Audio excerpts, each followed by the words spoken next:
All right, much better. All right. All right. Yeah, I appreciate you jumping on, Brian. Yeah, no problem. Not a problem. What would you guys like to accomplish, I guess?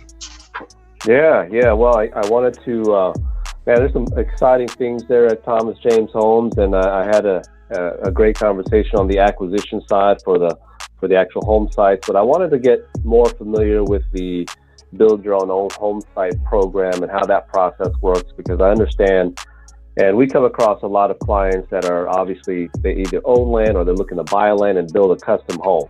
And so I think that might be a great marriage for Thomas James Homes to kind of jump in and meet those clients where we can help them fulfill that dream of theirs. So yeah, if you can give me just a very high level, and I understand that I was looking through your background, the Keller Williams out in Los Gatos, is that the one with Jim Myrick and all that? Yeah, Jim and Mark Poncano, Greg Simpson, those guys. Yeah. Okay. Awesome. Yeah. Awesome. Okay. Yeah. If you could give me a high level just process in terms of, hey, exactly how the client is introduced to Thomas James Homes and what's our role here, and how involved do we actually have to get through the process. So if you can kind of help me understand that, it'd be greatly appreciated. Sure. Yeah, absolutely.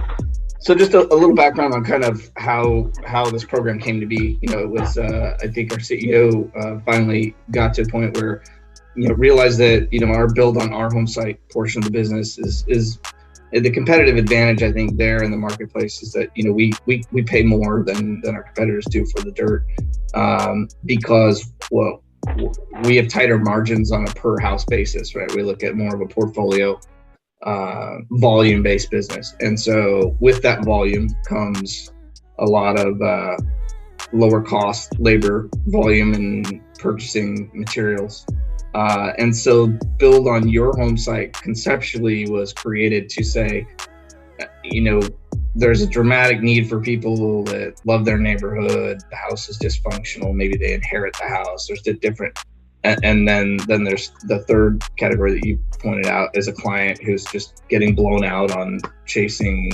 fixers or teardowns on the market. Figuring out a solution, which I'll go into as we kind of go through this. But it was really to say, let's find a way to pass on that savings, one, to the owner of the land, and two, take a look at what are the two biggest stress points and unknowns in the whole home building process from a client's perspective, consumer's perspective. Change orders, unpredictability in price, and unpredictability in building timelines, right? So we kind of have two different buckets or categories or roads that we go down with a client. So I'll kind of back up the in terms of what your role in terms of getting that client connected. We try and keep it as simple as can be. Our whole business is really dependent upon the relationships with agents, that source us acquisitions and also refer us business and then help us sell, our homes. So, we want you to know that the client's being well taken care of. I always extend the invitation to you or anybody else involved on the agent side to participate in as many of the calls as you want to, because I think, one of the things we missed now with COVID was not being able to go out to a brokerage or go to a sales meeting and really do this in person. And so being able to have you kind of be the wingman, so to speak, to go through the process with the client and then be able to sell it or sell the value. There's not a lot of, I would say a lot of sales efforts on your part to get that client connected with us. We do, right now I have a kind of a junior sales associate, and she usually handles the initial call, does the overall broad conceptual, gets more needs and wants, and if they have a site, she'll do the preliminary FAR calculations and maybe present some plans. And then at that point, when she feels they're ready to proceed with more of the process and things, that I will engage with the client at that point. if it's a referral coming from you guys and the client is not essentially in our system, we use Salesforce to manage our whole entire business, I will create a record of that client, phone number, email, name, address, and then we'll associate either you as agent or your brokerage with that record. So if they buy one of our homes, you get paid.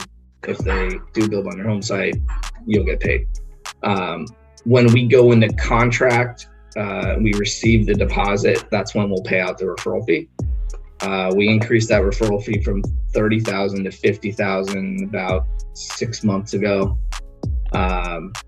At that point, we'll generate a referral agreement, send it out to you to sign, and we'll just have it on file. I guess regarding the process that we'd go through with the client, there's two ways to kind of navigate through this process. One, conceptually, I think when the program was created, it was kind of like drag and drop or plug and play, where the client would go to the website, they'd point out a plan, they'd say how much does that cost, and we'd plot it, build it, put a bow on it, and just say we'll handle everything. You just work with our design team and personalizing the design package, and if you want to do any upgrades, that's where the designer, the purchasing manager will work through that process with you to make sure that you get the house you want. What we found is that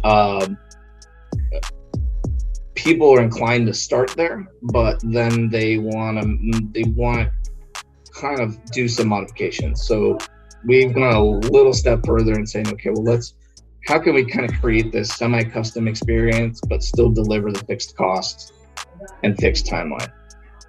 If we built that plan before, obviously we know how much it costs. We're willing to go into contract, lock pricing, and sign to a timeline to deliver that home. So on the what we call library plan or catalog plans, where we have the architectural plan, we know the cost. I always tell people, cost quoting pricing is kind of a moving target. It's dynamic. It's not dynamic in the sense where you can go to our website and refresh the page and watch it change, minute by minute.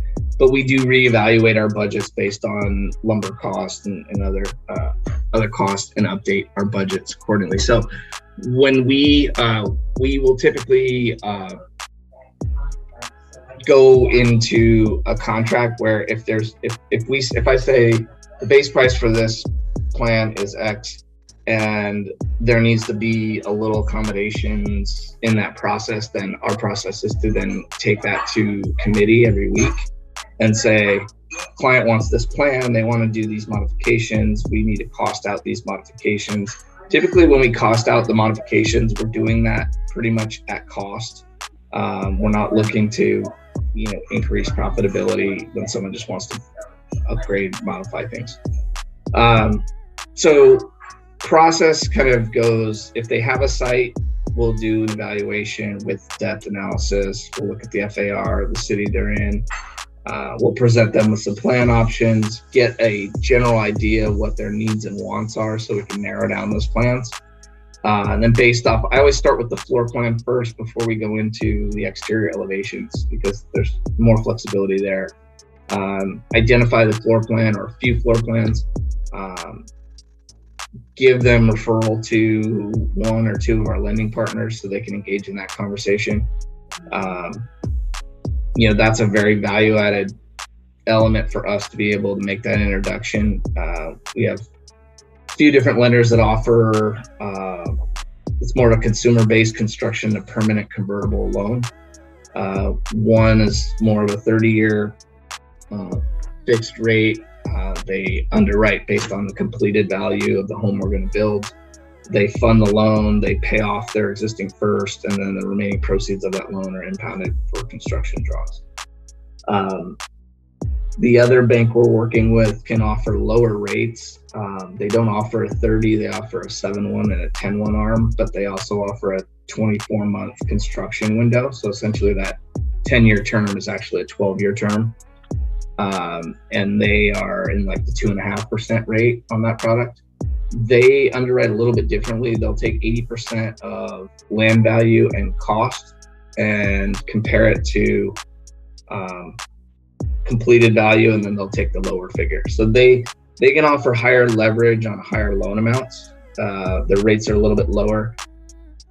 I've found if someone's more rate sensitive than term sensitive, that's a better option because they could refi it in 8 to 10 years out.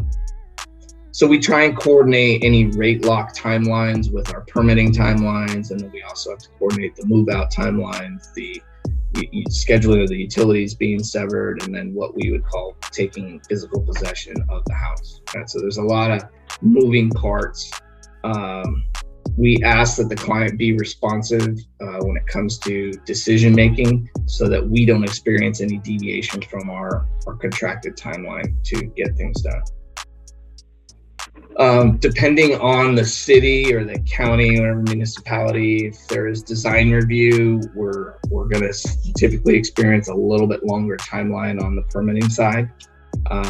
However, I think the benefit of doing build on your home site versus someone coming in and buying a house for in production on is we're going to identify all the material and non-material changes up front, and I think there's a lower probability of the person waking up 2 months from now wanting to change the material of the roof from comp shingle to metal, right?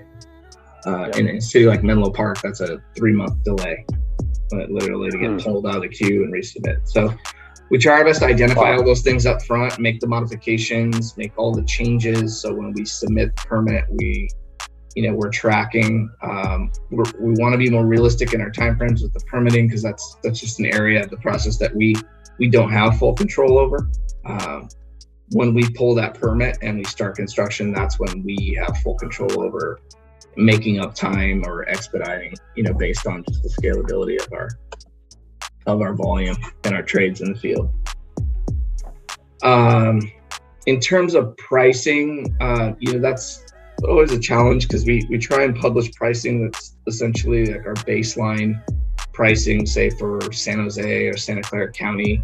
When I go to price a plan, there's going to be a variance in pricing based on what city, the planning district, what city it's in, and then the design city. Just give you an example, West Menlo, we're typically hardwood throughout, Viking appliances, versus San Jose, where we've upgraded our appliance package to Thermador, so we've increased our standards.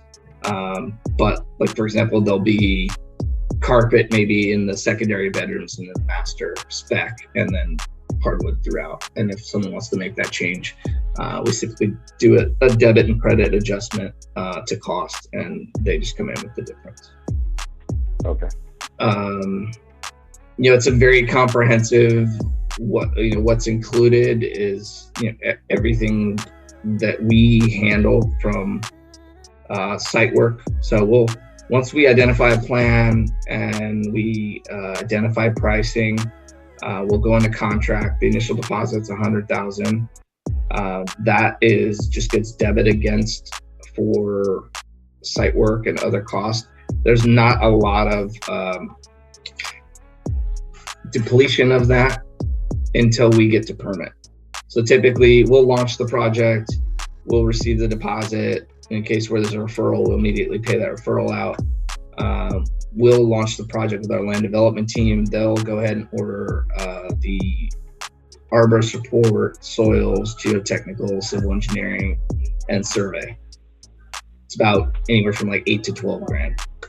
Once we have all those reports, what we want to do is just make sure that nothing related to that actual site exceeds our budgeted site allowances in our library plan budgets. Meaning tree removal, if there's a tree that or sewer line tie-in, right? If the sewer line's 100 yards down the street, or if it's a flag lot, or sloped lot, or there's retaining walls. Right? Those are variables that we would then say to the client, here's our allowance for site work. If we exceed that because of the following elements, we want you to be aware of, we'll have to go cost those out. So we pride ourselves on knowing what things cost when we go into something. So with a library plan, we know every element of what that plan costs. But when we have variables that we don't know, we're going to go out and find those things out and then bring them to the client to sign off on. And give them a couple different options in terms of cost savings. Here's scenario A, here's scenario B, here's scenario C. And same goes with finishes. You know, if someone says, oh, I want La Cantina doors because I see them all over Facebook. Well, you know, we use a Fleetwood stacking and bifolding door. It's same quality and it's probably 30-40% less in cost. You know, things like that. That's really where our design team and our purchasing manager really you know, pride themselves off of making sure the person walks into that home and it's exactly what they want, and at the price that we you know, we guaranteed. And I think that's a big value add, you know, to take that off the table. And anytime, you know, you're talking to a client, and I encourage people I talk to too. I said, look, if I was in your situation, I would be shopping around as well. But what I know is that there's no builder in this market that will sign a contract guaranteeing a fixed, comprehensive, deliverable cost and in a deliverable fixed timeline. They just won't. We will, one, because we'll assume the risk. If lumber shoots up 30-40%, we'll absorb that. We're not going to change order the client.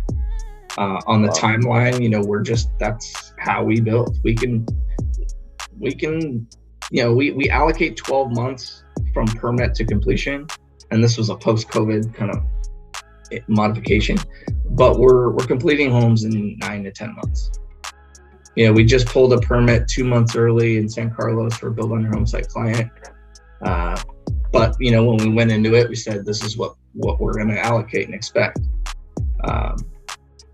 But, you know, I know being the largest volume single replacement builder in the market, like I know no one can't compete with us in terms of cost and fixed cost and timing.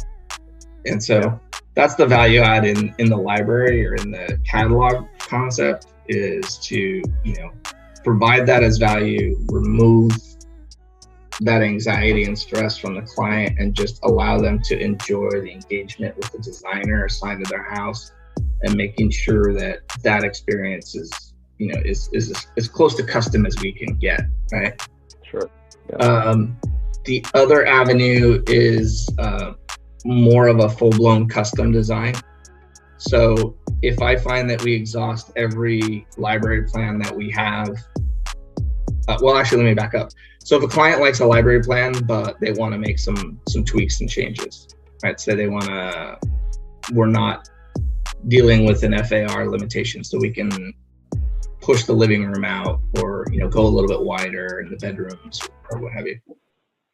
We have an in-house architect now that will hop on a call with me, and we'll start to redline that plan. And then we'll summarize, you know, what we're doing. We're going to increase this room width by 3 feet and depth by 5 feet. That's going to increase the total living square footage of this particular room by this amount.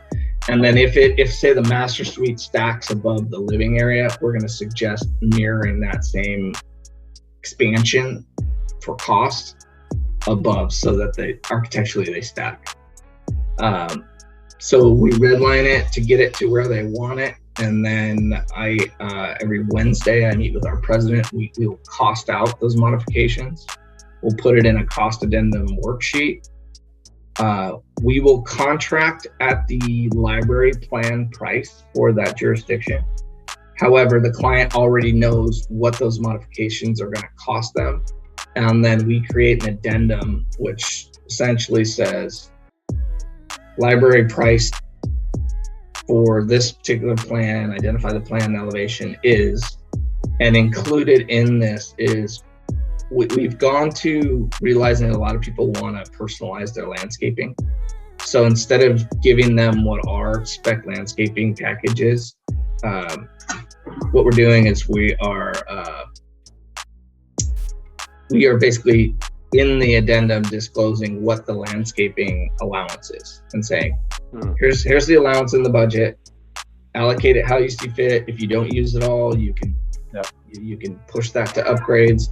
If you exceed it, then that's just, we just want you to be aware of, you know, if you go with higher end stamped concrete, or, you know, certain things that we can't provide. So that's how we approach that. We would do a cost addendum. We'd present the cost addendum and the baseline cost, identifying the total cost for the house the way they want it, and then we would create a draft version of the contract for them to review, and then based on them saying, okay, we're ready to move forward, I would then DocuSign the contract to them, and they would execute the contract. We would take in the deposit. As soon as we received the deposit, we would officially kick off or launch the project with them, and get started on, if there's architectural changes, modifications, we get started on those right away. If the plan is ready to submit as drawn, we're good to go. We could submit the plan as drawn without submitting the design package just yet. But we do want to identify if they want to change windows or replace a slider with a stacking door, any of those cases. As long as the door itself is not larger, we're not enlarging, say, a structural opening, then we could do like-for-like changes like that and just figure out cost-wise what they're going to be. Now, for a timing perspective, are you usually collecting that deposit before the financing has been secured, or is... So we had that conversation yesterday. I want at least, so it's kind of like what I want to do is after that initial call, as soon as I get off that phone, I'm going to make an email introduction to a couple of our lending partners.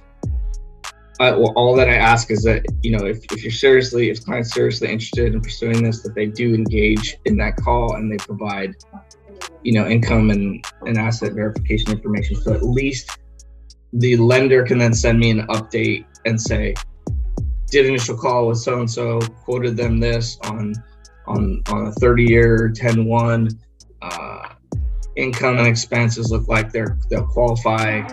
I don't need it fully underwritten, but we would like to know that, the financing process has started and it's running tandem with our process. Now, if they want to, some people are just saying, hey, well, I'm just going to do this for cash. I'm going to sell some stock. I just need to know when. In that case, aside from that deposit, so there's not a lot of capital outlay until we get the permit. And we're a big enough company where we can front load the first draw. It's not like I'm saying, okay, here's draw request before we start construction. So we'll exhaust the deposit, probably get us through foundation, and then we'll establish a draw schedule. Could be monthly, could be incrementally, just percentage of the project. Most of the lenders we deal with have a third-party draw management software that they use, and a process that we're both really familiar with. The client's engaged in that. There's a third-party inspector. When we do site visits, everybody signs off on where we're at, and then they disperse the funds and then continue to move forward.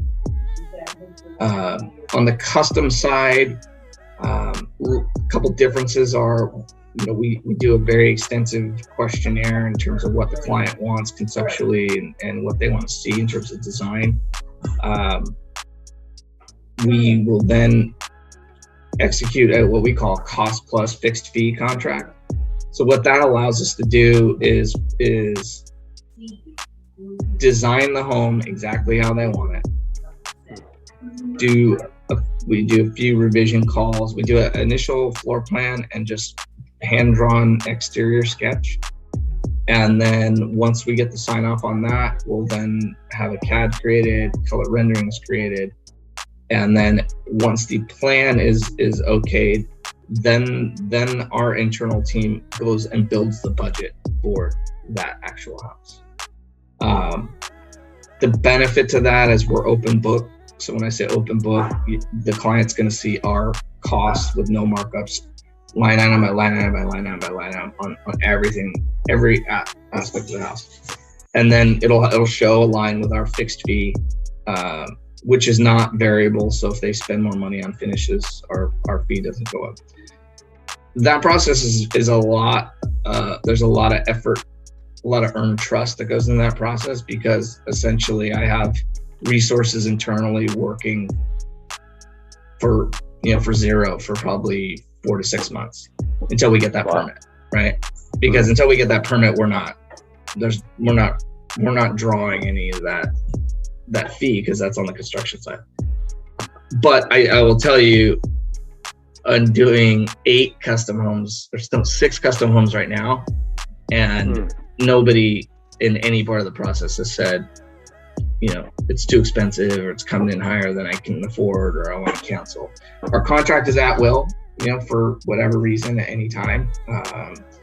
We would just notify the client that we have X, Y, and Z reports out. The invoices need to be paid, pay those out, less anything else, and return the deposit at any point. But I have yet to have one client exercise that. Right now, we're in the midst of trying to figure out how to custom design and cost out a basement, and basically take cost a library plan, which we have fixed costs on, right? Yep. And then a custom design of a basement, which we never designed or built yet, and put a number to that, and work with a lender and work with the client. So that may be the one reason why that one doesn't go forward, is because we don't know how much this basement's going to cost. It could cost 700, it could cost $1 million. We just don't know. Now, once we build one, then I'll have a template to share with client. This is what to expect. With pools and ADUs, I always tell clients on the custom side, like we're happy to design and build them, but we're not going to be more profitable because we're doing a pool for you, or an ADU. So I always tell people, I said, look, if it comes down to cost, I'd look at prefab ADU companies that can work independently of us. They can handle the permit for the ADU, the utilities for the ADU, the pad, everything, and let us focus on the house and landscaping. Pool, same thing. Like, I'd rather refer a specialist who just does pools and hardscaping than to have us all moonlight as a pool specialist. I mean, we're a home builder. But if it's a custom home and that's what the client wants and they want to pay for it, then we'll build it. I just, like I said, I always tell the client, like, we're not going to be 30, 40% more profitable because we're building an ADU and a pool. Right. Yeah. Now, some of our plans, though, do have attached ADUs, which are value added because that square footage is not counted in FAR calculations. So if we get into a city where, like Menlo Park, for example, 5,000 to 7,000 square foot lots, it's 2,800 square feet. That includes garage.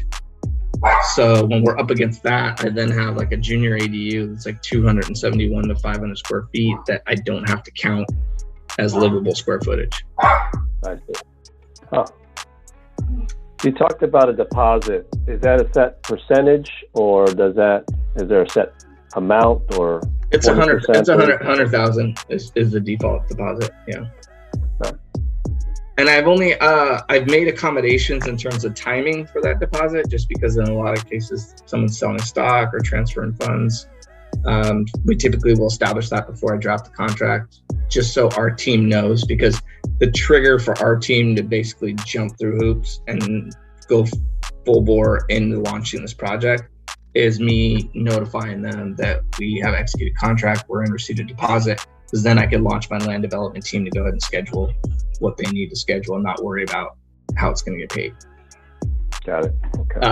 I have split the deposit for somebody recently. It just more was because it was a damaged house, and they were getting insurance, and so we split it in half. We took 50 at execution of contract, and 50 like 3 weeks later. Okay. Yeah. Got it.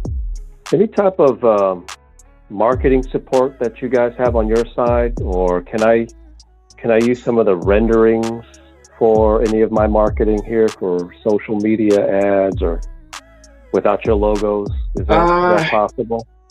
Yeah, let me look into that, because I know Gina Nixon, our marketing guru down in LA, has provided some type of marketing materials for agents where they do remove the logo and kind of.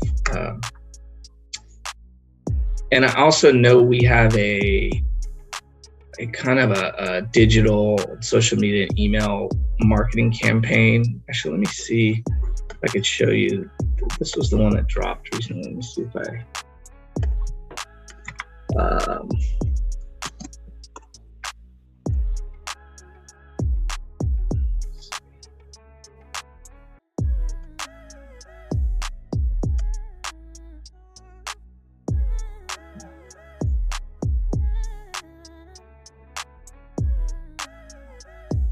So this is can I share my screen here?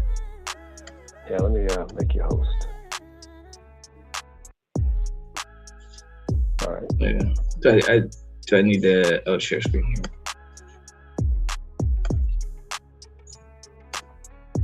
Okay. Can you see that? Yep. So this was a direct mail piece 4 of a very lengthy campaign that went out a couple weeks ago. Very simple, pretty much gives them, a QR code to log in. And so because we use Salesforce, we're, even with agents, like if you're not already registered as a partner agent, I would suggest go to the website and register, because then you go into Salesforce as a registered agent, and then you get any emails, build on your home site marketing, build on our home site. You'll be in that loop. So same with clients, like that's why we asked them to go to the same address, newhome.com, and so they come in through the system. So that's an example of a digital campaign that we put out. We've also done direct mail as well. I actually have to see what if you send me an email and remind me to say what, hey, just following up to our call, what digital and print marketing materials can you provide to agents for building their home site? I'll make sure I look into that. Yeah, that's beautiful. Yeah, so I think I'm already a partnered agent. Okay. So access to, I'll follow up with Casey Jones. I guess she's the online specialist. Yeah, so here's this is a handwritten card that I sent out as well. This is from me. The cover was that modern home, but a lot of times some people are hard to reach, so I just hand sign these and have somebody put them in envelopes and hand address. So it's kind of a combination of the two. Let's see. Oh, here's another one. I mean, this is a pretty aggressive campaign.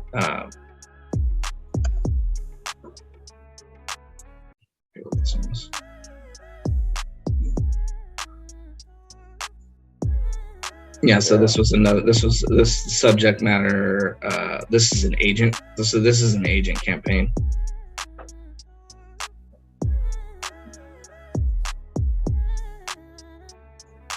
Yeah, and then there's this video. I responded to one of these. Yeah. So I mean, they are effective. Yeah. Let me see if I could show you guys something real quick. This is actually.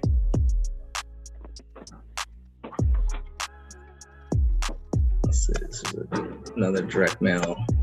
We kind of stagger the digital with direct mail, so I think this was a consumer. Yeah, this is for like neighbors in areas where we're building. So this was a hand signed letter from our CEO. Awesome. Yeah, beautiful. Yeah. Yeah, I'll follow up and see what they got. Yeah, who were you corresponding with, Casey? Yeah, Casey. Yeah. And so where's your primary focus in terms of geographic areas? We're out here in the Silver Creek Country Club area. Okay. So Evergreen. Yeah. Yeah. Okay. Yeah, we'd love to start. We never, we haven't. I think we looked at some projects out there, but I think there are pockets of San Jose that are constantly on our radar. As we start to look to expand. I think that's the beauty of the Build on Your Home Site program, is it gives me the option to go into areas like that, even into adjacent municipalities like Los Gatos and Saratoga. Right. Campbell, we're active there now too as well. So awesome. Yep. So I think I have most of my questions answered, Brian. I really appreciate you just kind of running it down with me and my associate Bryle. I'll go ahead and follow up with Casey to see if I have access to that marketing material, but I'm really excited. I really like that home development, luxury home development concept, and I think we can help a lot of customers out here. So. Yeah, and you know, like I said, if you have a client wants to get on the phone and just get more information, I mean, that's what we do.